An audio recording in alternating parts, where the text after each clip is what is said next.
Hoy cerramos este ciclo y bueno, qué mejor colofón que una conferencia en torno a la figura, al paisano Hernán Cortés. Una conferencia que lleva como título El mito de Cortés. Para dicha conferencia contamos con la presencia de don Iván Vélez Cipriano, al cual lógicamente quiero mostrar más sincero agradecimiento por su disposición a acompañarnos en esta semana cultural de forma totalmente desinteresada. Y bueno, para hacerlo disfrutar, como estoy convencido que lo va a hacer, de una nueva conferencia y digo nueva porque habremos escuchado muchas conferencias, seguro, y sobre Hernán Cortés, muchísimas. Pero además de ser un tema que debemos sentirnos orgullosos siempre de tratar y de abordar, también creo que siempre acabamos descubriendo un poquito más de ese personaje, de Medellín, que en muchos casos pues suscita tanto admiradores como detractores. En este caso, ya adelanto, para que nadie se asuste, estamos hablando de un planteamiento totalmente desde la posición de un admirador de la figura de Hernán Cortés, que va a ensalzar lógicamente en este caso lo que fue la gesta, lo que fue la vida del conquistador metendense. Me acompaña en la mesa también José María Custodio Simón, todos conocidos, que va a hacer la presentación de nuestro invitado de esta noche. Yo por mi parte nada más, simplemente agradecerles su presencia, agradecer a todas las personas que durante la semana nos han estado acompañando, porque evidentemente el trabajo que se hace es para todos los que se animan a acompañarnos toda esta velada. Y bueno, que disfruten. Continuaremos ya fuera del ciclo de conferencias lo que resta del fin de semana y el lunes, que por decirlo así, el día que cerramos ya definitivamente la semana cultural con las culturales. Y bueno, con diferentes actividades lúdicas, que estoy convencido que van a ser del agrado de todos. Lo dicho, que disfruten de la conferencia y que disfruten de todo lo que resta de semana cultural. Paso la palabra a José María Custodio.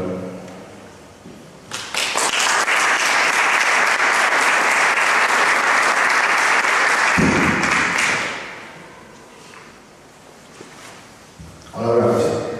Señor alcalde presidente del próximo Ayuntamiento de Medellín, señores miembros de la Corporación Municipal, miembros de la Asociación Histórica Medellinense, ilustres visitantes que nos honráis con vuestra presencia, paisanos y paisanas, señores y señoras. Buenas noches a todos los presentes y gracias por acompañarnos en el día de hoy.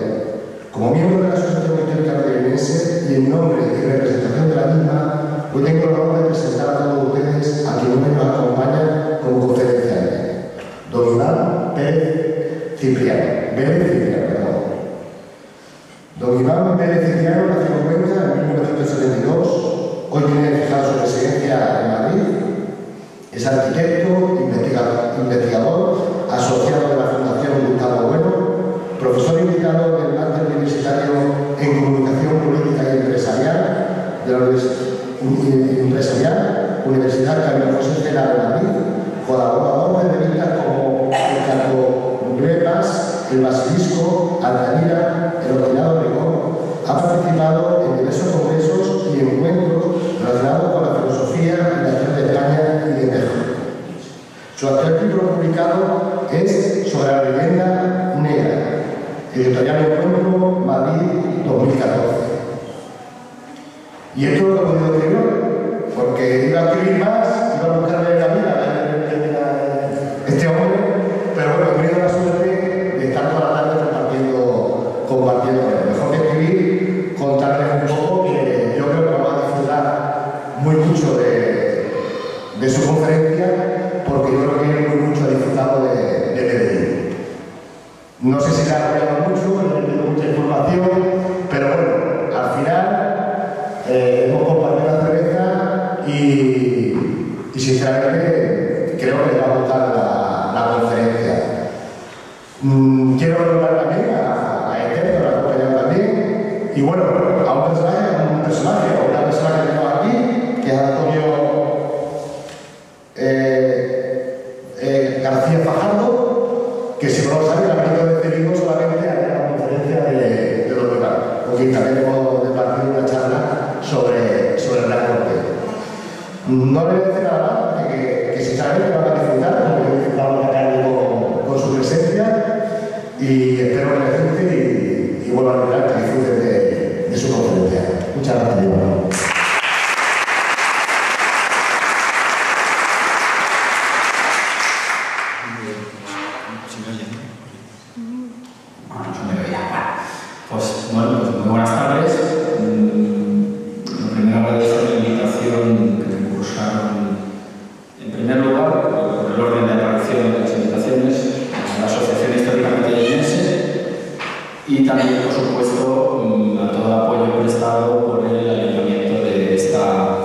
ilustre villa que yo la verdad que no conocía, y tengo que decir que esto no es una dotación al público, sino que es la pura realidad. Me ha parecido un sitio impresionante, con un potencial pues tremendo de cara al futuro, y que cuenta además pues, con esa universalidad que le da el ser la patria, en el sentido de que la patria, pues una de sus acepciones es que es el sitio donde están nuestros muertos, y aquí están los muertos de don Hernán Cortés, que es una figura universal. Por lo tanto, pues me atribuyo un poco el papel del embajador de Medellín, porque a todo aquel que le hable de esta villa, pues le hablaré bien y le recomendaré que venga. Por otra parte, pues dado que por ascendencia materna soy extremeño, pues encantado de estar en esta tierra. Pero bueno, aparte de estas cuestiones, venimos aquí hoy a hablar de lo que yo he llamado el mito de Cortés. El mito de Cortés porque al margen del personaje histórico o al margen del chiquillo que estuviera por aquí saltando por estas tablas, que parece que saltar por las tablas es algo que le gustaba, pues Cortés, como todo el mundo sabe, pues ha experimentado un proceso pues de mitificación en diversos sentidos, y un poco es eso lo que yo voy a tratar de analizar brevemente, porque bueno, pues Cortés es una figura inagotable, la bibliografía también lo es, y desde luego lo que sí que tengo que avanzar es que no pretendo hacer una biografía de Cortés, porque me parece que es un propósito que probablemente exceda mis capacidades, pero sí al menos pues analizar algunos aspectos con un criterio que supongo que puede ser útil. Y comenzamos entonces con la tarea. Miren los curiosos lectores si esto que escribo, si había alguien que ponderar en ello, ¿qué hombres ha habido en el universo que tal atrevimiento tuviesen? Pues estas palabras, muchos de ustedes las conocerán, son las que escribe Bernardi del Castillo al referirse a la entrada de un conjunto de españoles alrededor de los 500, junto con las tropas tlaxcaltecas, pero él hablaba probablemente para sus connacionales, y Bernardi del Castillo, pues con estas palabras transmitía, con esa viveza que él tiene al narrar la conquista de México y toda esta epopeya, pues la inquietud, el miedo y la temeridad que suponía entrar en Tenochtitlan, una ciudad enormemente superior a este Medellín, que según me han dicho esta tarde tenía un número de habitantes muy parecido al actual. Pues ya digo, cuando esos soldados ven a lo lejos a una ciudad lacustre, comunicada con la tierra por 4 calzadas o 4 calzadas y media, con la bifurcación que se conoce, además con unas numerosas cortadoras con puentes levadizos que permiten en cualquier momento que al ser levantados queden dentro, pues Bernardi del Castillo, con toda la razón del mundo, hace notar al lector la osadía que suponía entrar en un sitio donde podían encontrar la gloria y el gol famoso, pero también la muerte. En fin, no soy yo tan osado como ellos, sino que algo de osadía tiene de entrar a discutir lo de Hernán Cortés, pero con la debida distancia. En definitiva, vamos a abordar, ya digo, el mito de Cortés, o algunos aspectos míticos de Cortés. Y para ello necesitamos al menos disponer de una clasificación y una definición medianamente solvente de lo que entendemos por mito. Y entonces el mito, yo voy a apelar aquí a la definición que da el filósofo español Gustavo Bueno en un libro titulado El mito de la izquierda, en el cual habla o analiza qué sea eso que se entiende como mito. Bueno, pues entenderemos como mito algo que ya lleva implícita un logos, algo relacionado, voy muy deprisa por supuesto, es a la obra que acabo de hacer alusión, algo relacionado pues, con las construcciones lingüísticas. Todo el mundo sabe que los animales carecen de mitos, es una construcción absolutamente humana que añade pues, unos componentes al mundo real. Hay una especie de metarealidad que es la que añade el mito. Y de hecho el mito además tiene mucho que ver con el relato, porque incluso etimológicamente pues, tiene que ver con la voz baja, con aquello que se cuenta en cierta intimidad y que luego debe ser reinterpretado y que aun manejando aspectos de la realidad, pues ya digo que la supera y la reconstruye en la medida. Como ejemplo de mitos son los que he traído un par de ellos. Bueno, distingue entre los luminosos, aquellos que permiten pues,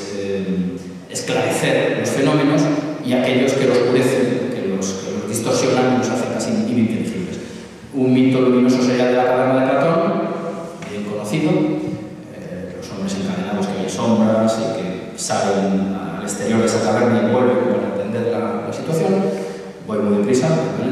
Y luego pues los mitos oscuros, yo no he encontrado el de la manzana, pero un mito oscuro, más oscuro todavía, sobre todo desde el punto de vista biológico en el que nos encontramos en el siglo XXI, pues es creer que de la costilla de Adán se puede sacar a Eva. Bueno, pues es un mito que realmente no hace más que oscurecer. Luego había otros mitos ambiguos, como es la fábula de Nathan el Sabio, con los 3 anillos y su apelación a las 3 religiones.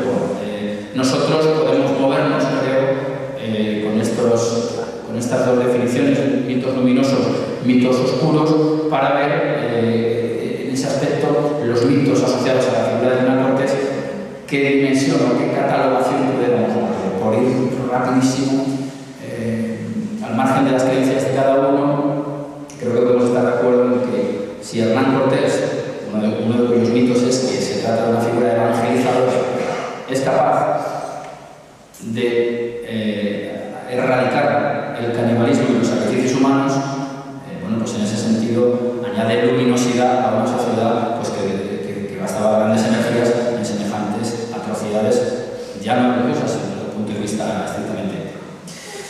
Bueno, pues más o menos quiero que sepan que yo me muevo en estas coordenadas. Aquí tenemos una serie de imágenes que resultan familiares, sobre todo la de la izquierda, que es el famoso episodio en el cual un individuo, supongo que con nocturnidad, le añadió color a la figura de Hernán Cortés, y bueno, pues ahí está ese color rojo que simbolizaría la figura del Cortés cruel y genocida, que suele etiqueta con la cual suele ser presentado habitualmente y de la cual veremos algún episodio bien prontito, porque el lunes es el día de la hispanidad y siempre hay pintorescos grupos de individuos dedicados a sostener que fue un genocidio sin darse cuenta del aspecto que tienen las sociedades que derivan de aquellas con las que se encontraron antes. Sin embargo, en el otro lado de la imagen tenemos la escultura del siglo XVIII hecha por Tolsa. Es la escultura que hay, es el busto que hay en el Hospital de Jesús. El Hospital de Jesús es una institución fundada por Hernán Cortés que todavía persiste, todavía está en funcionamiento, todavía cumple sus funciones incluso.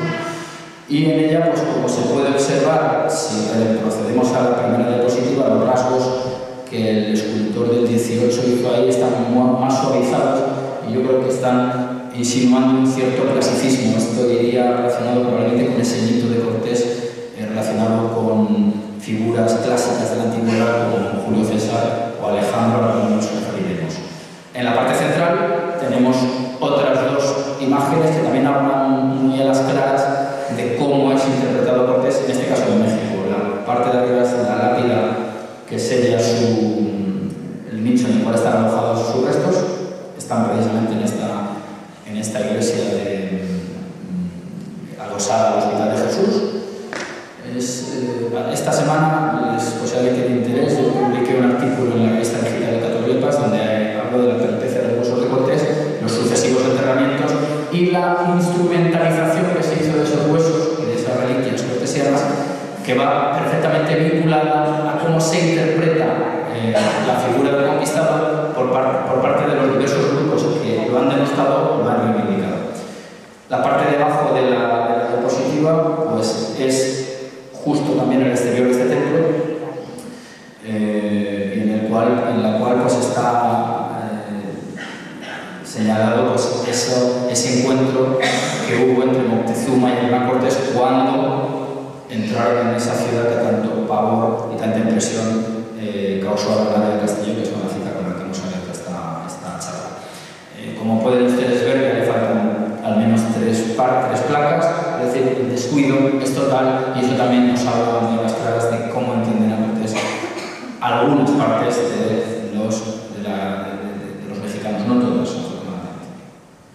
Bueno, en definitiva, Cortés es uno de los símbolos de la leyenda negra. Yo aquí he traído uno de los grabados de Debrí. Teodoro Debrí pues fue el que ilustró las obras de Bartolomé Las Casas. Bartolomé Las Casas, como ustedes saben, pues es el apóstol de los indios, así se dijo que era, y era pues un clérigo fanatizado, alucinado, exagerado, no lo digo yo, lo dicen otros clérigos de la época, aunque yo también lo digo, lógicamente, que pues, fue un hombre que denostó enormemente la figura de Cortés y que alimentó, dio muchísima materia para el desarrollo de una letra negra que se amplificó en los Países Bajos, donde estaba esa gran industria impresora que a través de la imprenta pues, difundió esta imagen tan distorsionada del Imperio Español, del cual es sin duda un símbolo importantísimo para nosotros. Los grabados hablan bien a las claras del desconocimiento que tenía este virtuoso del grabado, que era Teodoro de Brie, en relación con los indígenas. Como ustedes podrán ver, los rasgos tienen un poco de mexica, o de tlaxcalteca, o de totonaca, o lo que se quiera. Pero, en definitiva, Cortés es un símbolo potentísimo de la leyenda negra, esa metodología que consiste en exagerar los errores de la obra española, sobre todo en América, que es donde, bueno, pues donde más material hay, y con ese mismo prisma distorsionador, pues aminorar los logros que muy rápidamente se pueden percibir, pues con este ánimo civilizador que tuvo el Imperio Español, hasta el punto de que el propio Hernán Cortés, hijo de la Villa de Medellín, le dio sus apellidos a hijos que tuvo con mujeres no nacidas de ese imperio. El famoso mestizaje y muchas otras cosas. Bueno, y muchas otras cosas que repasamos enseguida: el urbanismo, el idioma, las leyes, las universidades, los hospitales, etcétera, etcétera, etcétera. Esa es la fundación de ciudades, bueno, en fin, la obra española que también conocemos. Bien, en cuanto a Cortés, ¿qué conocemos del Cortés que va a proporcionar la materia con la cual se van a construir los mitos posteriores? Bueno, pues conocemos, por supuesto, relatos de primera mano, son las 5 cartas de relación, la primera de ellas perdida o disuelta en esa cantidad de documentos que se escribieron en Veracruz, cuando se produce la ruptura con Diego Velázquez. Unos documentos muy interesantes, muy complejos de analizar, porque tienen unas intenciones claras, pero luego tienen una envoltura legal que hay que manejar con mucho rigor. En definitiva, las cartas de relación ofrecen una enorme información. A los cortesófobos, valga la palabra, pues les vendrá muy bien decir que, claro, que si escribe Hernán Cortés, que va a decir él, ¿verdad? Pues que todo va sobre ruedas, que todo lo hizo bien. Pero lo que es claro es que en el contraste entre lo dicho por Cortés y lo dicho por las personas que le rodeaban, estoy hablando al menos hasta la conquista de México, porque luego se produce una inflexión en la figura de Cortés, pues no hay grandes discrepancias, grandes diferencias. Cortés, relacionado con la figura de Cortés en persona, con las cartas de relación, tenemos la obra de Gómara, que va en esa línea y de la cual se alimentan muchísimas obras posteriores, y tenemos la obra de Gómara, va en el sentido de potenciar la figura individual de Cortés, pero produce la reacción en parte de la tropa de Cortés, entre ellos de una forma muy distinguida la obra de Hernández de Castilla, Historia verdadera de la conquista de Nueva España, en la cual pues, lo que se dice es, efectivamente, Cortés es una figura extraordinaria, pero los que vamos con él también hicimos bastantes cosas. Y bueno, es una auténtica obra maestra en todos los aspectos que se quiera, y en ella yo creo que Cortés sale muy bien parado en líneas generales, con lo cual, pues, bueno, entre estas dos fuentes puede uno beber con solvencia, pero puede beber también de las crónicas de la declaración breve de la conquista de España, hecha por Francisco de Aguilar, hombre que pasa con Cortés y que luego entra a formar parte de la Iglesia, es decir, que luego puede haber cambiado los intereses y Cortés sigue brillando. Andrés de Tapia hace otra de ellas, y bueno, en la época también ese Cortés que había en sus cartas de relación a España ve cómo son ampliamente difundidas en Europa, y esa mitificación heroica de Cortés empieza a vigorizarse. Uno de los admiradores de Cortés es nada menos que Pablo Jovio, el obispo de Banchera, contra el cual arremetió Gonzalo Jiménez de Quesada, una obra de título elocuente como es El Antijovio, pues sobre todo combatiendo no nada relacionado en general con las Américas, sino sobre todo con la acción de los españoles en Italia, con el saco de Roma, etcétera, etcétera. En definitiva, en ese contexto empieza a fraguarse la difusión del Cortés que llega a través del papel impreso, o del papel escrito, por lo menos. Y empezará también, esto es muy importante y muy interesante, y daría para otras muchas charlas, ¿no? Empezará a disociarse el Cortés político del Cortés religioso, es decir, la óptica política empezará a disociarse de la religiosa, y esto tendrá consecuencias muy importantes en el futuro. Bueno, pues vamos a empezar con los mitos que yo quiero abordar y en los cuales estoy trabajando. Este señor que ven ustedes ahí quiere ser Hernán Cortés, aunque se llamaba Santiago Gutiérrez Mier, que era un carlista santanderino que posó como modelo para Zuloaga. Y si ustedes ven, pues es un Cortés que parece estar en Veracruz, mucho más envejecido de lo que era Cortés en aquella época, por supuesto, no responde a las imágenes conocidas, y nos recuerda vagamente a Don Quijote, me parece a mí, lo cual me hace pensar la óptica desde la cual está esbozado o buscado esta imagen por parte de Zuloaga. Es decir, aquí ya está funcionando a pleno rendimiento el arquetipo, el mito del que estamos hablando todo el rato. Bueno, pues el primero de los mitos que yo quiero aquí, que tengo unos efectos que yo no sabía que estaban, pero van apareciendo después los mitos esos. Uno de los mitos, o quizá el más famoso de ellos, es el de la quema de las naves. Cortés llega a Veracruz, y llega a Veracruz con dos bandos, el bando velazquista, de Diego Velázquez, y otro bando configurado por aquellos españoles que habían estado en las dos expediciones previas, Fernández de Córdoba y Grijalva. Son personas que ya son conscientes de lo que puede haber en el continente o en la isla, porque no estaba claro si se trataba de un continente, el Océano de Platán, o de una isla. Y este viaje, además, no está claro que se hiciera hacia ese continente o a esa isla, o se buscara, esa es otra cuestión muy importante, o se buscara un paso hacia las Indias. Estamos, no olvidemos, en el contexto del viaje del Cano, es decir, que es un objetivo imperial español desde el mismo inicio. De hecho, Colón no fue a América, ni se enteró que estuvo en América, sino que iba a las Indias. De hecho, América se llama las Indias durante muchísimo tiempo. Bien, pues, ¿qué pasa en Veracruz? Pues pasa que después de descubrirse la conjura y de aplicarse los justos y clásicos castigos a los rebeldes, pues se pone en marcha, todo un mecanismo de carácter incluso legal, que ahora traemos en él, creo que es muy de afinar y veremos hasta qué punto podemos desarrollarlo, para romper con Diego Velázquez. Diego Velázquez, que también había hecho lo mismo con el virrey Colón. Y Cortés lo que hace es, de sus barcos, dejar solo 3 disponibles, que luego 2 de ellos también acabarán siendo inutilizados, y dejar uno para que vuelva a España con presentes y cartas al emperador, que es con eso con lo que se pretende cortar con Cuba. Bien, pues en la segunda carta de relación, fechada el 30 de octubre de 1520, Hernán Cortés dice lo siguiente, dice, Socolor, él habla de la argucia que puso en marcha para hundir los navíos, no quemarlos. Dice, Socolor, que los dichos navíos no estaban para navegar, los eché a la costa por donde todos perdieron la esperanza de salir de la tierra, es decir, ya no podía volver a nadie. Esto lo dice Hernán Cortés.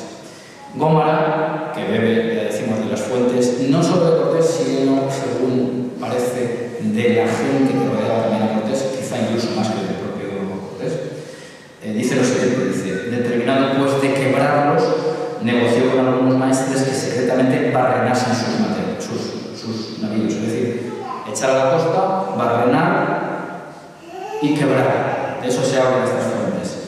1566, el poema Carlos Famoso, dedicado al emperador, de Luis de Zapata, habla de dar los navíos al través o hundirse. Estoy citando fuentes.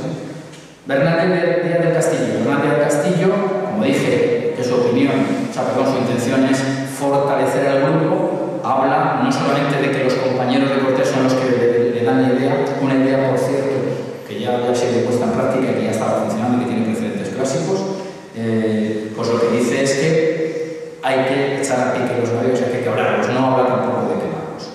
Andrés de Tapia, otro de estos cronistas coetáneos que estoy hablando, habla también de como no están para navegar, vengan a la costa a romperlos porque se expuso el trabajo de sostenerlos, es decir, no repararlos, y que también se adujo que estaban no sé si brumados o brumosos o algo así, era la palabra de la época para decir que no se podía conservar y tenía que huir. Ahora bien, quemar las naves es una expresión absolutamente popular y no descarto que siga apareciendo la imagen esta tan potente, porque sobre todo lo que es una gran imagen en producciones cinematográficas futuras que están por venir, probablemente. ¿Por qué? Porque tiene esa fuerza. Pero ¿quién se inventa lo de quemar las naves? Puesto que estamos viendo que los que estaban allí en Veracruz no vieron tales llamas. Pues parece ser que este mito es construido por el rector de la Universidad de México, Francisco Cervantes de Salazar. Y aparece en un documento titulado Epístola al muy ilustre señor don Hernando Cortés, marqués del Valle, descubridor y conquistador de la Nueva España, insertado en un libro del año 1546, la Cortés le queda un año de vida. Yo creo que probablemente no conoció el libro porque ya estaría en Sevilla, titulado Diálogo de la dignidad humana. Leo textualmente donde aparece lo de la quema, probablemente por primera vez. Yo digo esto probablemente porque, hombre, no muy anterior no pudo ser, antes del 1519 evidentemente no pudo ser, porque no estaba para quemarlas, pero no mucho antes pudo haberse construido esta imagen. Dice lo siguiente, Cervantes de Salazar. Han sido causa los esclarecidos hechos que con nuestros ojos hemos visto, que creamos los que de otros teníamos por fabuloso, por ser grandes, pues estos parecen increíbles, donde además del maravilloso esfuerzo con que vuestra señoría les embarcó, recordemos que es una epístola a Cortés, para la entrada, quemando luego los navíos en testimonio de su mucho valor para evitar toda ocasión de arrepentimiento o de esperanza de volver.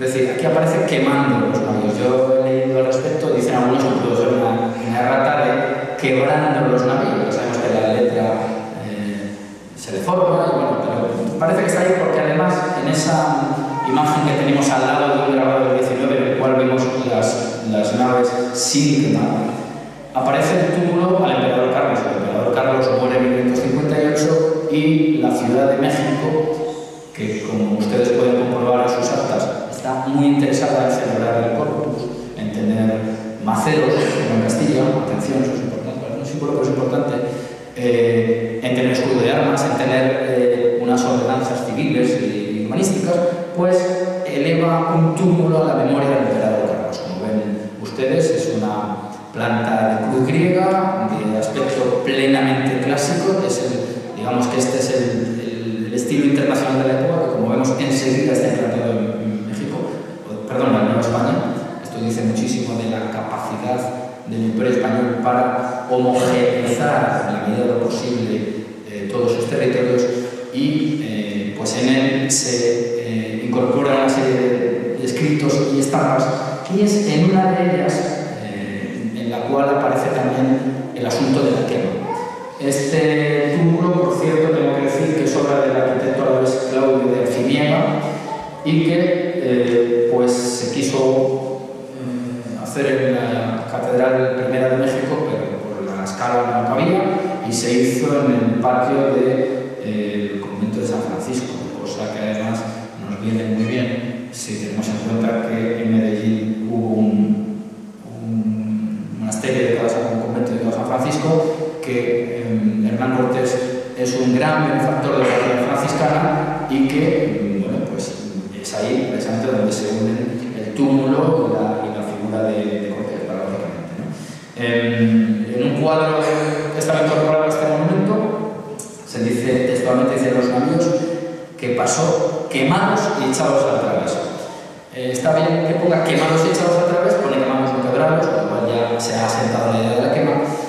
Y viene muy bien porque habrá una serie de obras en las cuales los autores alternan las dos imágenes, o las dos ideas. La idea del barrenado quebrado, echado a pique o echado a la costa,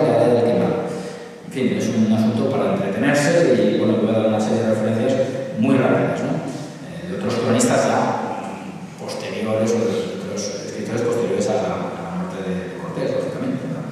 Diego Muñoz Camargo, en la descripción de la religiosidad de Tlaxcala, fundamental en la conquista, como ya saben, pues habla de este ajuste entre ambas ideas, habla de barrenar y dar fuego. Suárez de Peralta, sobrino de Hernán Cortés, en el Tratado de Descubrimiento de las Indias y su Conquista, habla también de la idea de quemar las naves. Todo ello va ligado a lo que yo interpreto que es la imagen heroica de Cortés que está produciéndose en ese momento, una vez pues, que la realidad corpórea de Cortés ha desaparecido, ha sido enterrado, y nos quedan las crónicas, y es donde empezamos a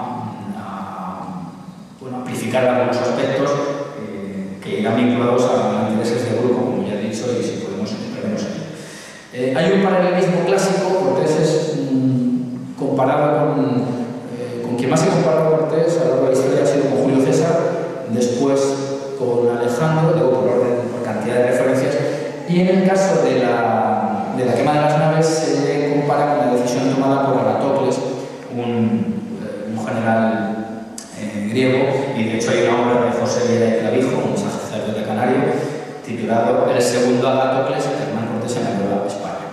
En el siglo XVIII hay un auge de los estudios académicos. A partir de la fundación de la Real Academia de Historia y las instituciones ligadas a Felipe V, pues cobran vigor los tratados, los estudios históricos. La Real Academia convocó a finales del XVIII, en 1777, un concurso destinado pues, a ensalzar las hazañas españolas, que es ganado por José María Braca de Guzmán. Bien, pues en él también participó Nicolás Fernández de Moratín, padre de Hernando.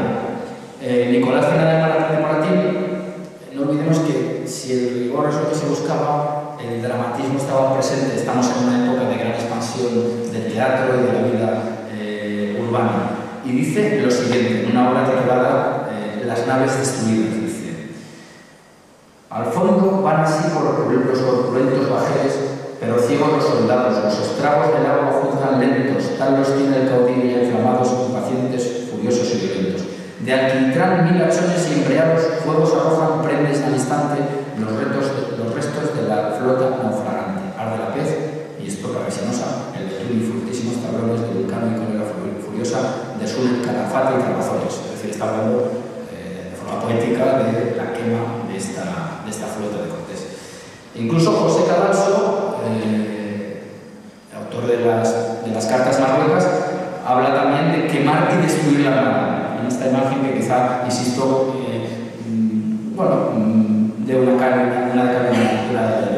En México, en el siglo XIX, México que ya ha surgido tras el agotamiento de la Nueva España, pues en un poema titulado El Anáhuac, ya se sabe que la palabra México aparece, o empieza, no se aparezca, pero se empieza a utilizar con mucha más frecuencia en el XVIII, y es en el XIX, cuando ya por distinguirse de España se elimina la denominación Nueva España y se utiliza la de México, que algunos incluso relacionan con el Antiguo Testamento, pero bueno, los cantares, pues en 1853 el mexicano ya José María Rodríguez Cicós, en la obra El Anáhuac, pues habla, dice: serás la fe y la gloria me gritaron héroe, serás el fuego entregas tus navíos y los aves monarca por mi mano quedaron en cenizas convertidos.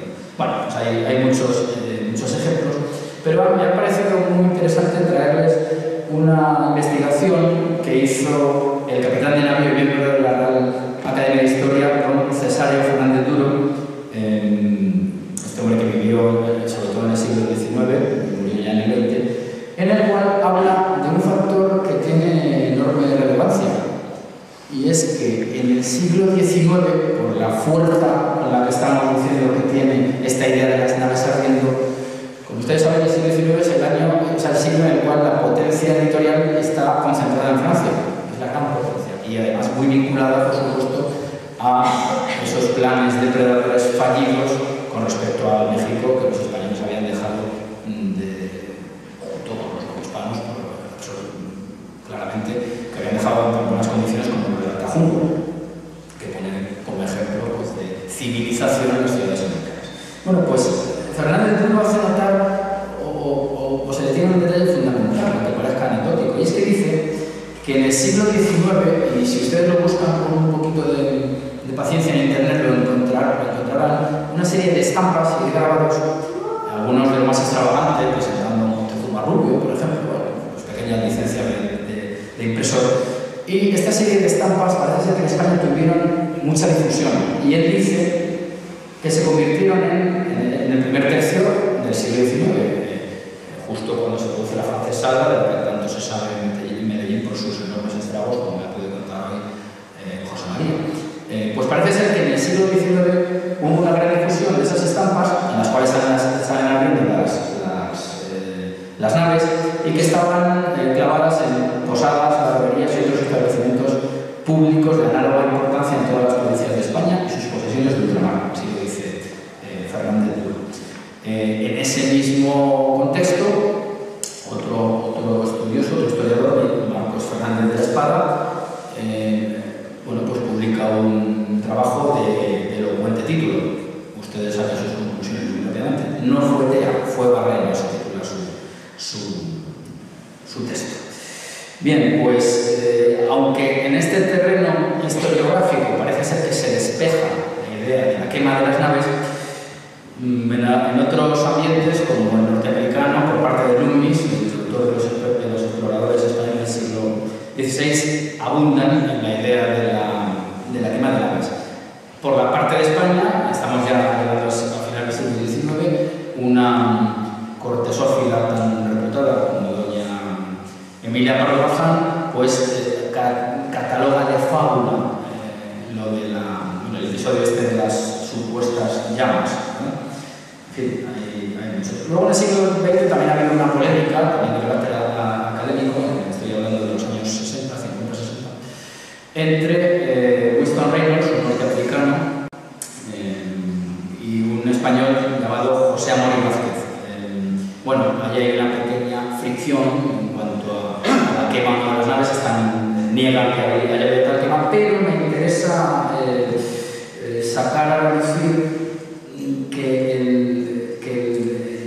la imagen de las naves ardiendo y la metodología incendiaria estaba ya presente un poco después, al menos, de la muerte de Cortés. Yo ya no sabía decir si es porque se venía haciendo, aunque sí que tengo un precedente que conozco, o si ya la figura mítica de Cortés inspiraba acciones, como en este caso podría ser la quema de los barcos. Hay una crónica de un marinero llamado Juan Martínez, una relación crónica escrita en Cebú el 25 de julio de 1567, en la cual habla de que el piloto de la expedición pensaba darle fuego a las naves. Quiero con esto simplemente hacer notar que la idea de la quema de las naves, bueno, pues está creo que nace en ese contexto con Cervantes de Salazar, y que pasa y que se mantiene, que hoy por hoy, pues si el terreno historiográfico probablemente esté desechado, en el terreno popular y pop, si se me apura, pues se mantiene. Bueno, vamos a pasar. Aquí tenemos otro de los mitos. Cortés es entendido por muchos como un rebelde. Incluso el poeta romántico Jaime se toma la licencia de llamarle bandido. E incluso el enemigo clásico de Cortés, Las Casas, dice que estando Cortés en las Cortes de Monzón, cuando viene a España, parece ser que le confesó lo siguiente: a la mi fe anduve por allí como un gentil corsario. Se refiere a cuando abandona Cuba. Bueno, luego hay otras figuras, Salvador de Madariaga, por ejemplo, individuo quizá por el fundamentalismo democrático, pues habla constantemente de rebeldía. Incluso Demetrio Ramos, un autor que les recomiendo leer, pues lo califica, no sé, me parece términos. Pero ¿qué ocurre con Cortés? Pues Cortés, este es un asunto muy complejo, pero vamos a intentar, bueno, analizarlo a la medida de las posibilidades y del tiempo del que disponemos. Cortés es la tercera, encabeza la tercera expedición tras la cual está Diego Velázquez. Diego Velázquez está en pugna con Colón, con el hijo de Colón, con Diego Colón. Ya ha hecho algo que hará después Cortés, que es romper con él fundando municipios. Eso lo ha hecho en Cuba y Cortés lo sabe, Cortés lo ha visto hacer. Y lo que ocurre es que hay dos expediciones, Fernández de Córdoba y Grijalva, que han ido a la costa, han traído ya algunos presentes, traídos además en uno de los casos por Pedro de Alvarado, uno de los que impulsa a Cortés a configurar un núcleo de leales que le empujan a seguir. Con esto no estoy diciendo que Cortés no tenga capacidad de liderazgo en absoluto, por eso lo dije en él, pero que no podemos pretender que la persona sola haga esas cosas, ni siquiera esas diferentes personas lo hicieron solas. Y lo que ocurre es que hay un grupo de gente que no está contenta con lo que está pasando en Cuba, que ve que hay otras opciones en el continente o en esas tierras o en esa isla. Por un lado, y por otro, tenemos una verdadera carrera por llegar a esas tierras, en las cuales está metido y comprometido enormemente Diego Velázquez. Diego Velázquez empieza a armar con Grijalva, él ha mandado ya a Grijalva. Se tienen ya evidencias además de que se han visto pues una suerte de cruces, con lo cual se sospecha que pudiera existir, que pudiera haber cristianos en esas tierras. Se sabe que han quedado de otras expediciones españolas que hay que rescatar y se sabe, o sea, ya se viene haciendo, que se puede rescatar en los términos clásicos romanos, es decir, hacer trueque con los naturales de la tierra. Bueno, pues Grijalva ha partido, no se tiene noticias de él y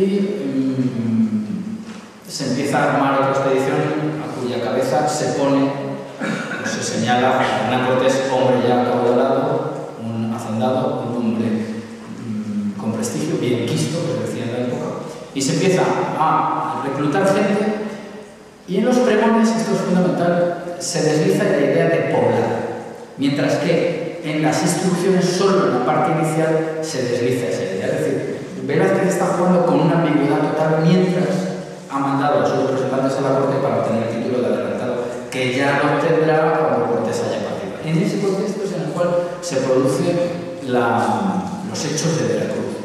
Algunos los interpretan desde un punto de vista muy psicologista, a mi juicio, que consiste en decir que, bueno, Cortés le obligó a casarse con Catalina Suárez Marcaide, que no tuvo preso, etcétera, etcétera, pues esto es una venganza. En fin, a mí no me parece que esto explique una situación tan compleja como que es el Veracruz. Lo cierto es que la expedición parte después de que Grijalva llegó. Hay una carta de Velázquez pidiéndole a Grijalva que ponga a su disposición sus barcos. Es decir, que a quien van a buscar ya está en contacto con él, ya está allí. Es decir, que aquí hay una falsa conciencia, no sé cómo denominarlo, porque además se está trabajando en la corte para obtener algo que frene cualquier otra posibilidad de rival para Diego Velázquez. Bueno, pues lo cierto es que sale la expedición a Veracruz y allí se configuran estos dos bandos de los cuales ya he hablado, los velazquistas, que empiezan a hacer sus rescates, es decir, a intercambiar oro, etcétera, etcétera, y pretenden volver, y los Alvarado y demás, incluso Bernal del Castillo, que había estado en otra de las expediciones, que quieren tirar para adelante. En este caso podríamos decir que el Cortés que nace en Veracruz es la resultante de un polígono de fuerzas en el cual él aporta muchos lectores, pero hay otros lectores que son los del colectivo, de esa parte del colectivo que le apoya y que le empuja a penetrar en la tierra. ¿Cómo se hace esto? Esto yo les recomiendo que consulten la obra que está desarrollando y que ya ha publicado varias cosas, Carmen Martínez en Valladolid, y me parece que son unos trabajos excepcionales, yo me ciño a ellos, y lo que se produce es una cantidad, porque me estoy un poco quizá pasando de tiempo, y hay muchas cosas en las que hablar, lo que se produce es una cantidad de maniobras en las cuales se elige, o sea, se constituye un cabildo. El cabildo es, digamos, la célula civilizatoria hispánica por antonomasia, con métodos además democráticos a la hora de elegir, todos los déficits que se pueden poner. Y de ahí sale un Cortés fortalecido, elegido por este bando. Muchos dirán que él pues, estimuló esta elección, la catalizó, solo desde un punto de vista de una ingenuidad total se puede pensar que las personas elegidas nacen casi por sorteo, pero bueno, pues Cortés sale fortalecido de esta situación y se manda una serie de documentos con el respaldo de las firmas de todos, o por lo menos de la parte que le apoya al emperador, con un conjunto de presentes que van en esa nave que se libra del barrenado y del hundimiento. Y ahí ya se le dice, hemos fundado un municipio, una población, queremos que de aquí salga fortalecido Cortés, queremos romper con Velázquez porque además Velázquez representa los intereses privados, mientras que nosotros representamos los intereses de la corona. Hay una continua alusión a estos dos objetivos. Por una parte, ponerse bajo la sujeción de la corona, y por otra parte, romper con esa, podríamos llamar que iniciativa privada que representa Diego Velázquez. Puedo darles algunos de los documentos. El 20 de junio de 1519 se redacta la petición al Cabildo, firmada por los compañeros vecinos estantes de la villa. Me dijeron que Duverger estuvo aquí en Medellín. Él dice que Bernal Díaz Castillo no era letrado. Bueno, no solo era letrado, sino que estaba en relación con impresores. Y no solamente no era analfabeto, sino que ahí en una obra de Carmen Martínez Martínez, vayan ustedes a verán la firma manuscrita de Bernal Díaz Castillo. Y entonces esto despeja muchas de las cuestiones que se están ahora discutiendo, probablemente con gran éxito. El 10 de julio se manda la carta del Cabildo a sus majestades. Y luego pues, hay una serie de documentos que existen en esta línea. Por citar uno de ellos, pues en octubre de ese mismo año, del año siguiente, de 1520, hay una carta del ejército de Cortés al emperador. En definitiva, lo que se está haciendo es acogerse al ortograma que está desplegando el Imperio Español, cuya legalidad viene dada por las bulas alejandrinas. Y esto explica muchas de las cuestiones en las cuales se puede justificar desde la perspectiva de la época pues esas exhortaciones tan potentes de Cortés para que los que están allí se sujeten a la obediencia del emperador y a la fe católica, porque es que, claro, hay un poder terrenal, divino, que lo representa el Papa, que lo ha dejado impreso en las bulas alejandrinas. Esto también es un asunto complicado y que nos lleva a esa gran controversia que hubo en relación con el reparto del mundo y si Ana había dejado en su testamento a la corona española o no algunas partes del mundo. Sin duda, junto al mito del Cortés, la quema de Cortés, la quema de las naves de Cortés, el mito de Cortés Cruel, de un tinte negro legendario muy característico, pues este tiene una fuerza enorme. Este es el Cortés. Este mito es el que movió la mano, el que tiró la pintura a la estatua aquí en Medellín, que costó 9.000 euros pintarlo, lo han dicho, o sea que la broma fue fuerte, ¿verdad? Bueno, pues Cortés Cruel. Cortés, desde la perspectiva negro-legendaria, es un individuo sanguinario que se entrega a orgías de sangre, ¿verdad? Y que le da igual, que es un mutilador, un hombre muy cruel, ¿no? Y episodios hay muchísimos. Yo puedo citarles hasta 8, que desde el prisma negro-legendario, que no tienen nada en cuenta los usos de la época ni las leyes de la época, nos presentan un Cortés pues casi que se deleita, hasta el punto de que su detractor, Las Casas, dice que cuando se produce la matanza de Cholula, dice Las Casas, que le llama Nuevo Herodes a Cortés, dice: mira negro de Tarpeya a Roma cómo se abría, gritos dan niños y viejos, y él de nada se daría, o sea, lo compara con Nerón, no da niños. En definitiva, episodios del Cortés Cruel. El primero se da en Veracruz, en esta revuelta que hemos visto que se sofoca con el hundimiento de las naves y con la documentación mandada a la península. Bueno, pues allí la revuelta que se descubre lleva a la horca a a Diego Cermeño y Juan Escudero. Juan Escudero, como era hidalgo, pidió que sea decapitado porque era poco decoroso ser ahorcado. No sé decirlo si al final lo logró o no, pero allí acabó sus días. El marinero Gonzalo de Umbría, a este se le amputaron, uno le hicieron un pie, otros unos dedos del pie, en fin. Y además se añade, abundando en la cuestión, porque esto no lo dice Bernardo Castillo, que Cortés exclamó, puesto que era el de la justicia mayor, dice: «Oh, ¿quién no supiera escribir por no firmar muertes de hombres?». Parece ser que esta era una fórmula retórica, como la que veía en el dintel de cada casa de Juan, la de María, que tenía en su casa, ¿verdad? Pero, en definitiva, lo que hay que pensar es ¿qué se hacía con los rebeldes en el siglo XVI? Pues esto, es que no se hacía otra cosa. O sea, es que esta era la ley. La ley, además, que tiene que utilizar quien ha sido elegido como justicia mayor por un cabildo popular. Esto es un asunto absolutamente esencial. Bueno, pues ese es el primer episodio. Quizá me deje alguno porque aquí es cuestión también de tirar del libro.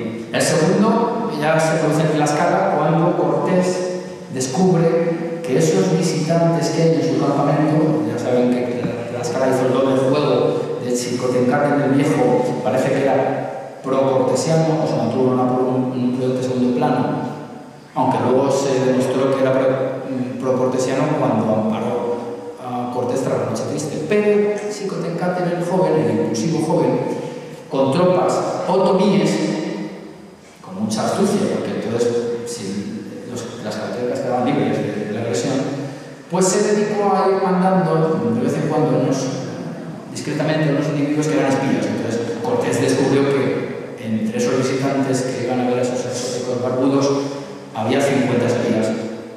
Y lo que hizo pues fue, bueno, las cifras varían, pero vamos a suponer que son 50, un número redondo, y lo que hizo pues fue aplicar de nuevo la ley. Les amputó una mano. Pero eso le hubiera pasado a cualquier espía que hubiera cometido esos actos, pues yo que sé, en Medina del Campo, por ejemplo. Bueno, en cuanto a Cholula, aquí tenemos uno de los grabados del lienzo de Tlaxcala. En Cholula, y todas las fuentes así lo dicen, lo que ocurre es lo siguiente: Cholula era una ciudad santa, consagrada a Quetzalcóatl, por cierto, con el que se identifica un mito potentísimo que vamos a entrar ya mismo. Ahí en Cholula descubren pues, que los niños y las mujeres se han ido, que hay zanjas, que hay palos hincados afilados en esas zanjas para que los caballos pudieran mancarse, que será el verbo que utilizaba Cortés. Y descubren que en las azoteas hay piedras apropiadas.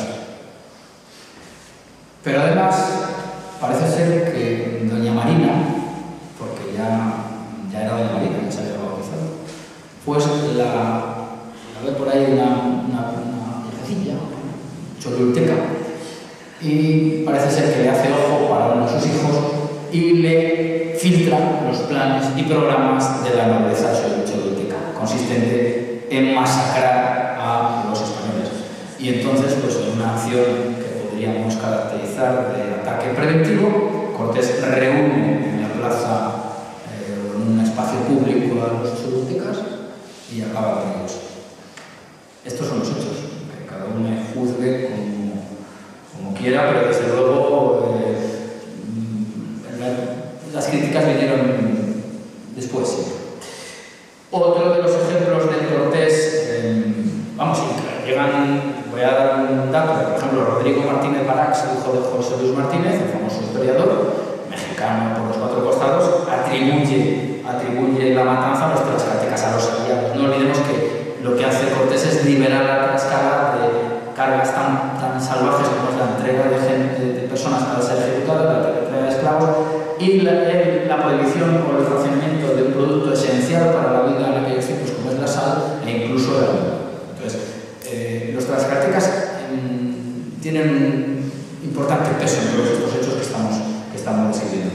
La siguiente acción del Cortés cruel pues es la ejecución de Copopoca. Copopoca ha atacado a Juan de Escalante, que es el hombre que ha dejado en la retaguardia en Veracruz Hernán Cortés, y cuando llega a México pues es ejecutado, y Cortés se da cuenta de que Moctezuma está detrás de esas acciones de Popoca, pero las paga Popoca, aplicando una vez más las leyes del momento.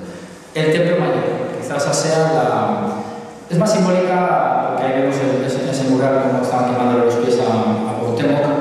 Esa, a efectos ideológicos, ha tenido mucho más peso, quizá por lo simbólico del personaje. Pero la matanza del Templo Mayor es importantísima también.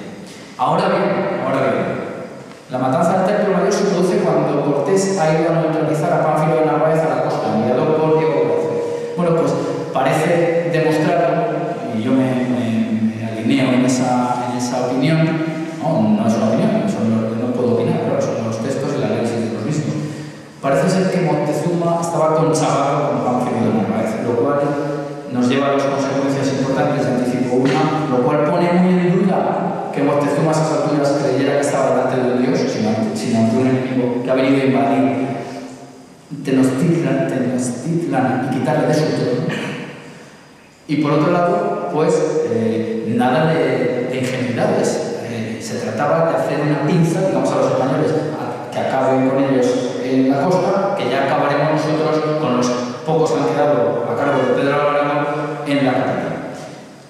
Lo digo porque Bernal dice que durante la estancia de Pedro Alvarado en la capital mexica, dice, no dejaron de darle guerra, estaban hostigando continuamente. Y yo creo que eso es una clave importante. Otros han dicho, y también me parece bastante acertado, que lo que hace Cortés es repetir el esquema de Cholula. Ante una amenaza muy similar, lo que hace es lo mismo, concentrar porque ellos querían hacer una celebración religiosa, él declaraba, pero sin armas, eso ya nos da un indicador, y él lo que hace, digamos, es reproducir lo que se ha hecho en Cholula, es decir, antes de que nos masacren, acabaremos nosotros con él. Me parece que esto, en un contexto de siglo XVI, a mí no me parece que tenga nada de llamativo. Esto de la tesis de la emulación, pues la sostiene, por ejemplo, Lucas Alama. Y bueno, ya digo que Rodrigo Martínez Parax pues, lo explica así en sus obras. Y bueno, pues. Séptimo episodio del Cortés Cruel, pues la conjura de Villafañe. Otra vez lo mismo, hay una conjura, pues se captura al traidor y se le da la muerte. El último de ellos es la muerte de Cuauhtémoc. Esa ha tenido una importantísima instrumentalización. Cuauhtémoc ya muere en la expedición esta famosa Las Igualas, pero lo que tenemos ahí, que quizá haya pasado a la historia con mayor fuerza, es el tormento que se le da a Cuauhtémoc y a otro noble. Es cuando el otro noble se queja tanto que le dice Cuauhtémoc, bueno, ¿acaso estoy yo en un lecho de rosas? O me están quemando a mí también los pies, no te quejes tanto, ¿no? Y bueno, pues todos coinciden en decir que es el tesorero real que ya había llegado al Alderete, lo he puesto entre paréntesis, el que, impulsado también en gran medida por los compañeros de Cortés que han visto que al volver a tomar Tenochtitlan no han encontrado lo que buscaban, pues le apretan y lo torturan, por supuesto, es otra práctica de la época. Yo no la voy a hablar normalmente, ¿no? Pero desde luego de la época son estos resultados o estas metodologías, y es Alderete al que se responsabiliza. En cuanto a la ejecución, Cortés siempre sospechó de Cuauhtémoc, lo tuvo siempre cerca porque pensaba que podía reactivar las hostilidades contra los españoles, lo calificaba de hombre delicioso, y al final es ejecutado porque se sospecha que está preparando una rebelión o que incluso la puede preparar a sus espaldas en una Tenochtitlan recién recuperada. Bueno, pues estos son los aspectos crueles. Por decir el último, el que quiera ver lo que quiso hacer Cortés con la ciudad, retomarla, es decir, no destruirla ni machacar a la población, lo puede comprobar una y otra vez. Hubo unas continuas exhortaciones a Cuauhtémoc para que se entregara. Cuauhtémoc es capturado en una canoa mientras huye. No lo olvidemos, eso lo está diciendo la mexicana. Bueno, voy a acelerar un poquito. Bueno, este es el mito quizá más complejo de analizar, el Cortés y el regreso de Pizarro. Bueno, esto nos llevaría, llevamos ya 55 minutos, vamos a intentar acelerar. Esto nos llevaría a otros desarrollos larguísimos. La leyenda de Quetzalcóatl tiene ciertas variantes, pero dos pinceladas muy grosas conquista, pacífico, que había incluso intentado poner coto a los sacrificios humanos, que yo creo que se sacrificaban solo animales, pero una noche comete la imprudencia de beber un brebaje que se le da tezcatlipoca, y entonces pues bueno, se propasa un poco con su hermana, en fin, ya huye, pero promete volver. Bueno, pues muchos, para aminorar el mérito de Cortés y los españoles que le acompañan, dicen, bueno, pues ¿por qué conquista el imperio mexica Cortés? Muy sencillo. Los indígenas, los naturales, todos compartían el mismo panteón. ¿Qué les pasa? Pues son hombres profundamente religiosos, supersticiosos. Vaya por delante que para mí esto está muy lejos de ser un halago, pero bueno, si hay gente que le vale, pues perfecto. Y entonces ven en Cortés el regreso de ese dios barbado y blanco que llega desde el Levante. Perfecto. Esta es una idea que funciona continuamente en el plano rural. Pero claro, volviendo a los datos, uno empieza a sospechar que esto, en el caso de que pudiera haber funcionado, funcionó durante muy poco tiempo. Hay que decir, aunque esto ya es una pincelada rápida, que además el mito de Quetzalcóatl tiene varios componentes. Uno sería el que hemos denominado ebemenismo. Este es un dios que estaría construido sobre la estructura de un hombre virtuoso. Esto es un fenómeno que se da, o que se llama ebemenismo por el bebero de la piedra, y se supone que los griegos, esta es una teoría, los griegos construyeron a los héroes en función de hombres muy destacados de sus ideas. Es el famoso ebemenismo. Frente a esta visión existe la visión de que luego esa figura humana tiene una transformación zoomorfa, vamos a la serpiente emplumada, al final todas esas representaciones posteriores, incluso a su proyección de la bóveda celeste. Esto es simplemente por invitarles a que vayan por ahí si les apetece. Pero lo que está claro es que Cortés no es ni el primero ni el segundo, hay unos cuantos españoles que llegan antes que él con barba y desde el Levante. Muchos de ellos, o algunos de ellos, pues que habían quedado en esa tierra. Jerónimo de Aguilar, que luego se integra en las huestes de Cortés, había convivido, parece ser que los estaban enamorando para comérselos a él y alguno más, esas son versiones discutibles, entre los indios. Los indios, bueno, pues veían que eran hombres comunes y corrientes y que carecían de esas grandísimas virtudes. Pero hay más, Gonzalo Guerrero también es encontrado por Cortés, le invita a unirse y le dice, hombre, tengo la cara labrada, tengo 2 hijos muy bonitos, me parece que dice, y ya tengo aquí mi vida hecha. También es cierto que luego parece ser que había medrado entre las sociedades indígenas y organizó fue una estratega de algunas escaramuzas de los indígenas contra los españoles. Pero bueno, en las 2 expediciones, por no hablar de la de Cristóbal Colón, ya había habido contacto con indígenas en la costa. Las 2 anteriores a Cortés ya habían permitido incluso el intercambio de presentes. Cuando llega Cortés a México, a Tenochtitlan, ya tiene Moctezuma algunos objetos elaborados en el orbe hispano. Y en definitiva, a mí me parece, porque habría que acudir a muchas fuentes, pero creo que no puedo seguir acabar antes de que entremos en las Navidades, pues diré que Moctezuma poseía una extensa red de espías que le permiten que inmediatamente que llega a la costa Cortés ya tiene allí a unos enviados cuyos nombres no voy a reproducir, y que una semana después ya los tiene otra vez y están en continua conexión.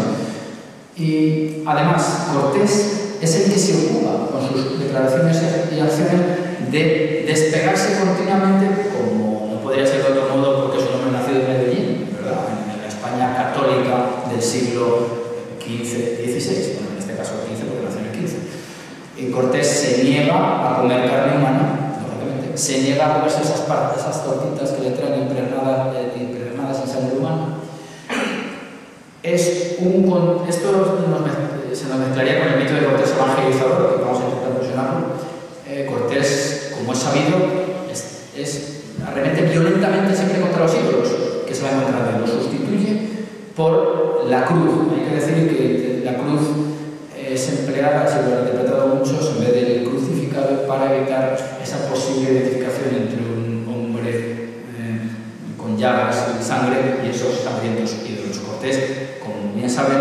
constantemente quitando de los adoratorios indígenas las imágenes zoomorfas a las que adoran los mexicas y colocando la imagen de la Virgen y la cruz, incluso la Vera Cruz se llama el primer principio. Es decir, que Cortés rechaza constantemente la etiqueta de Dios y además con rotundidad.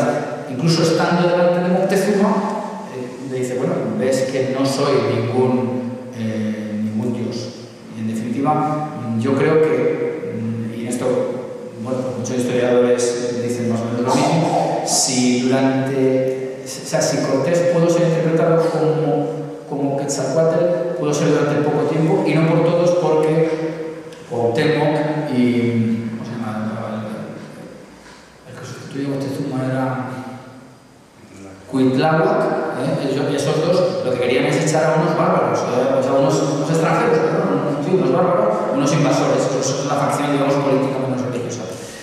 Por otra parte, otra de las interpretaciones es que Cortés fuera visto como un enviado de Quetzalcóatl, que sería Carlos V. Pero bueno, yo creo que eso ya es rizar mucho el rizo, ¿no? Aquí intervienen enormemente pues, la polisemia famosa de la palabra teúl, el uso que pudiera haber hecho alguno de los españoles alegados por ser también tratados.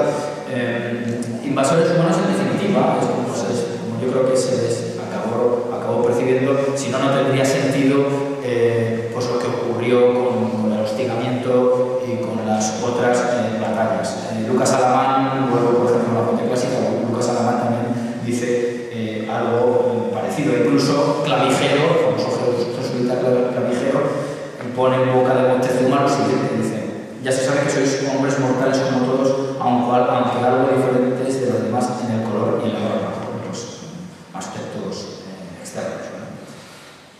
Siento tener que estar deprisa, pero bueno, esto lo hablábamos esta tarde. Cortés evangelizador, estos son unos frescos que hay en la iglesia de Ozumba. El de mi derecha es el recibimiento que hace Cortés de los 12 franciscanos cuando se arrodilla ante ellos y les besa los pies y las manos.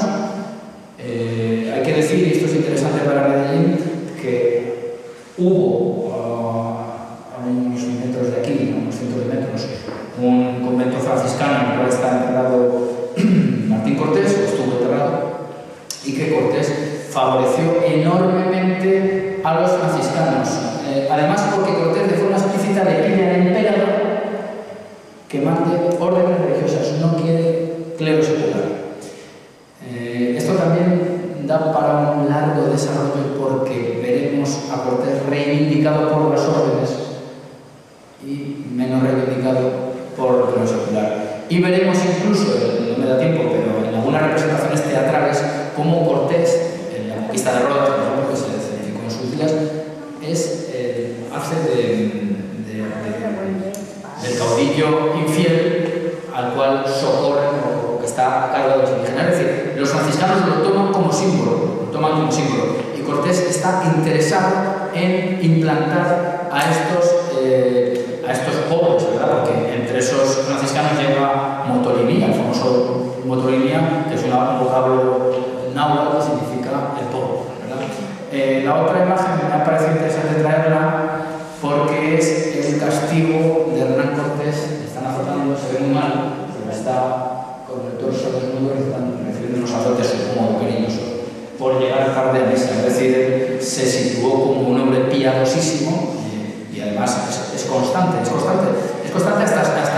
en su testamento y en numerosas cartas en las cuales pues se sujeta a la obediencia católica, por supuesto, pide orar por los compañeros muertos en las batallas y desde luego pues es un cristiano absolutamente ortodoxo.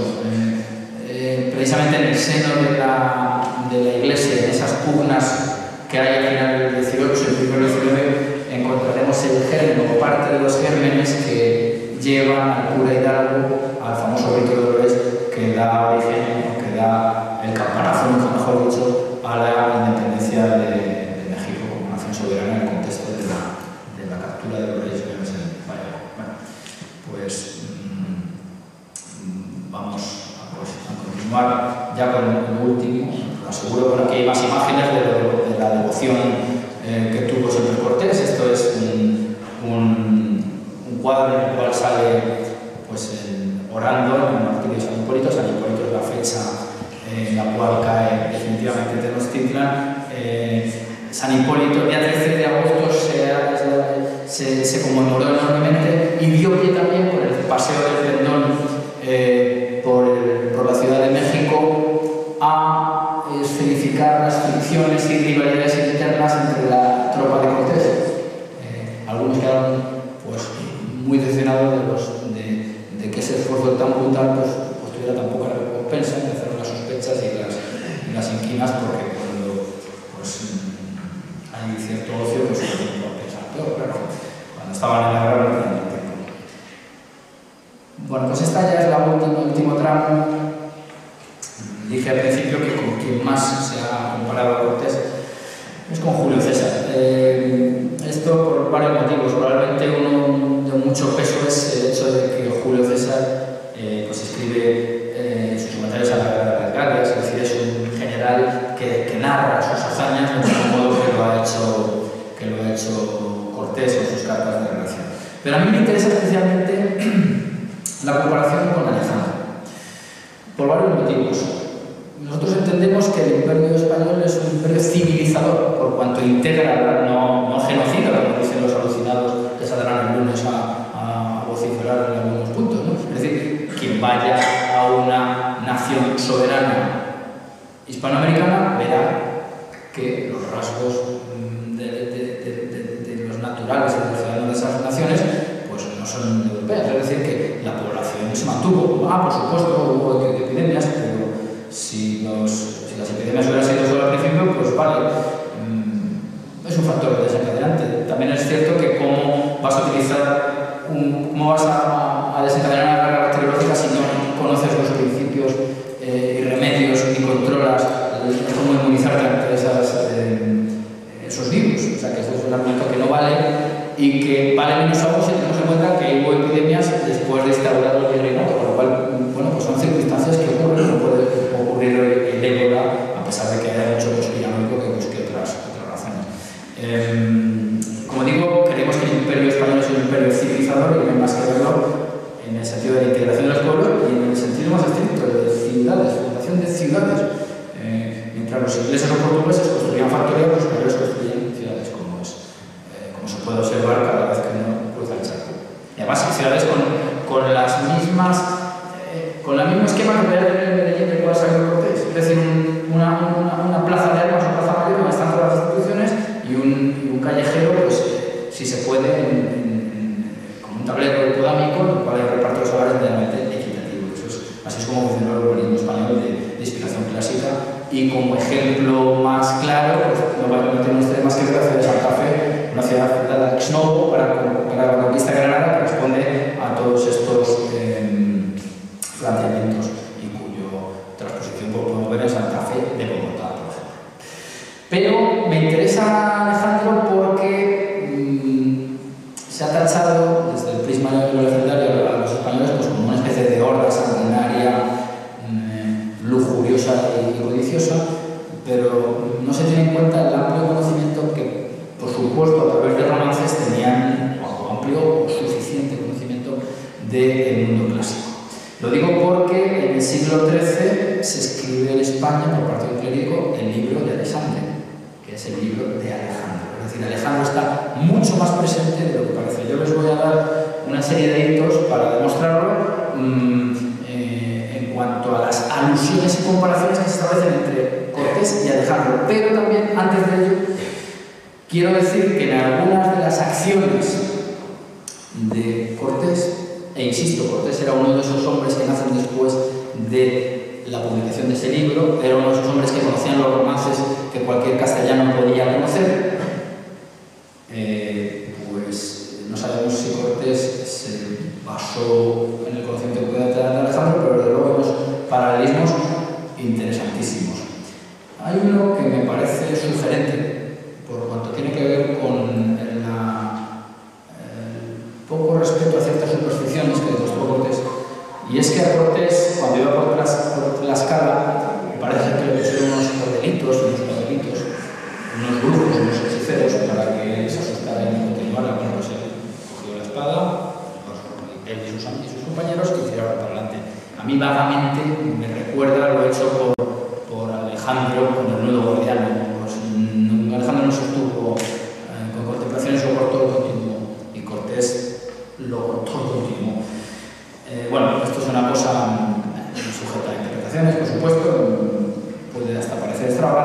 sin duda a mí lo que me parece que es un modelo absolutamente equiparable es la actitud que toma Hernán Cortés en la batalla decisiva de Otumba, que algunos han querido menospreciar, bueno, como tienen no, ahí Cortés demostró varias cosas.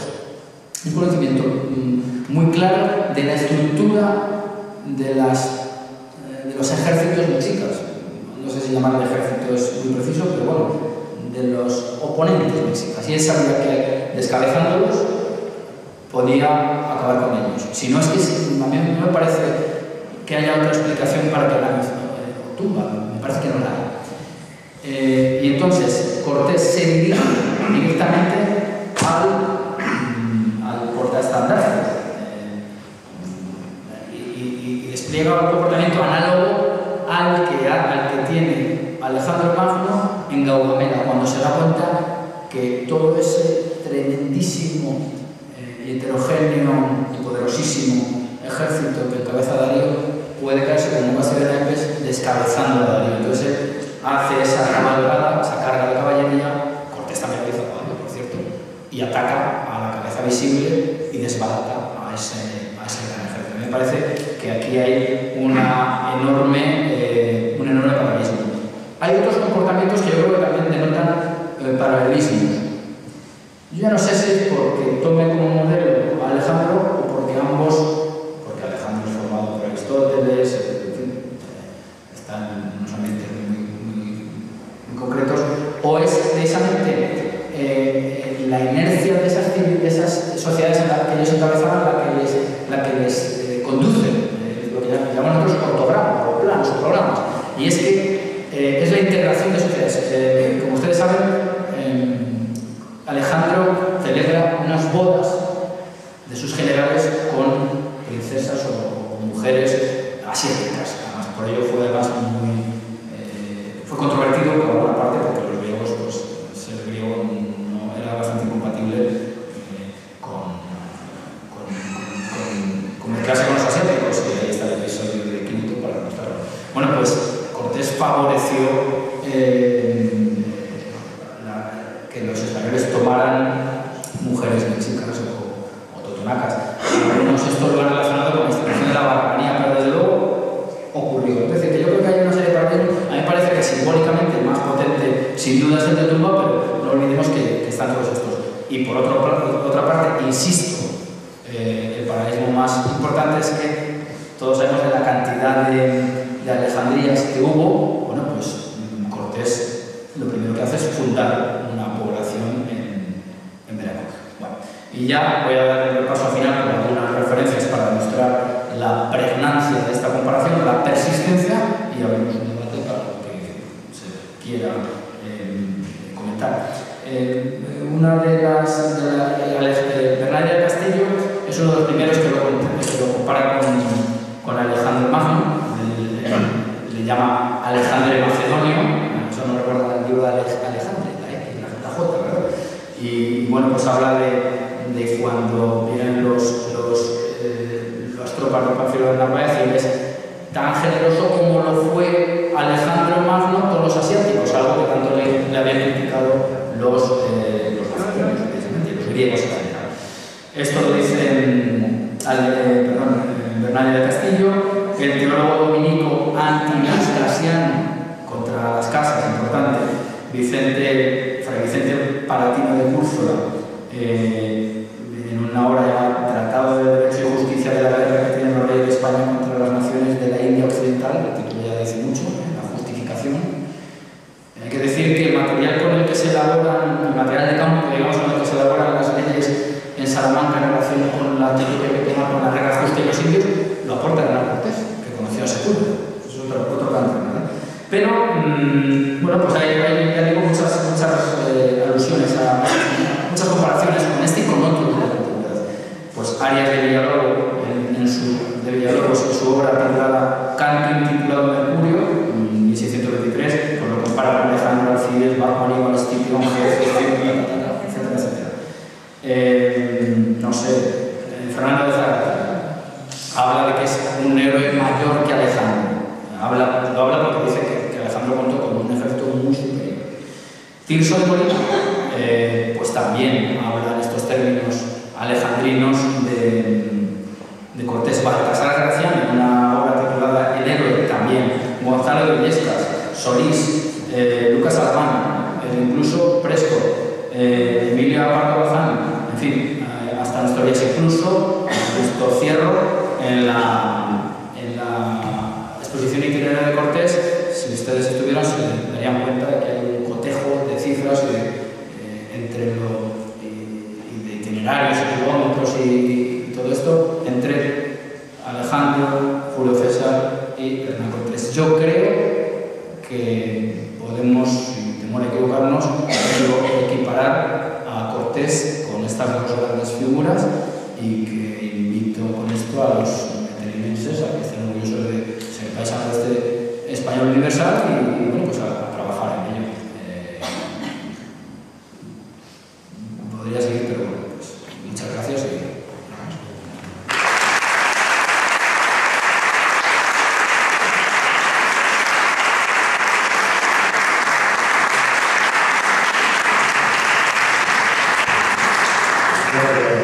desde luego no has defraudado, ya sabía que iba a ser muy interesante y esperemos, como ha dicho Mejía Tarde, que todo esto lo refunda en el libro que está escribiendo y que lo podamos todo probar perfectamente y trabajar. Y bueno, nada, si queréis hacer alguna pregunta, alguna cosa que queráis comentarle a Iván, hacer un pequeño debate o algo, vosotros diréis. Eso sí lo hemos hecho ya, creo que lleva bastante tiempo, pero bueno, si apetece hacer alguna sobre algún mito, sobre algo. ¿Alguien va a decir algo? Yo solamente voy a romper un poco la lanza porque quiero decir que sea más breve que yo, también puedo aprender estas cosas, ¿vale? Ahora, porque la gente está un poco cansada. Pero bueno, un mito que te quería preguntar, y ya que no he comentado nada, que es un mito bastante interesante, y es el tema del asesinato de su primera mujer. ¿Qué puede comentar o puede decir sobre esto? bueno, pues es un asunto controvertido, la verdad. Su primera mujer, la verdad que si hubiera sabido que me iban a hacer esta pregunta, pues yo tengo un capítulo de esa obra que estoy más o menos trabajando, que se llama, analizando ese asunto, pero bueno, me hubiera gustado traerte las citas, ¿no? Vamos a ver, su primera mujer, Catalina Suárez Marcaida, estando una noche, vamos a ver, Catalina Suárez Marcaida se casa Cortés con ella en Cuba. Era de una familia, de una serie de hermanas, que, bueno, me dicen que querían medrar, bueno, son cuestiones también muy lógicas. Y bueno, pues Cortés pasa al continente y su mujer queda allí. Claro, Cortés, como se sabe, ya tiene otra amante. Cortés dábase a mujeres, dicen en algunas crónicas, ¿no? Y Cortés, cuando llega a su Catalina Suárez Marcaida a Nueva España, pues ya está como Malinche, en fin, ya se sabe, y esa es una de las explicaciones que han dado algunos. Nada, ella por un ataque de celos se lo reprocha y la mata. Lo que se sabe, se sabe sobre todo en el juicio de relación. El juicio de relación se hace después de acabada la conquista, con las cosas más o menos estabilizadas. El juicio de relación, además esto es interesante decirlo, era pues una especie de examen al cual eran sometidos los españoles que pasaban a la Siria, los que tenían responsabilidades mínimas.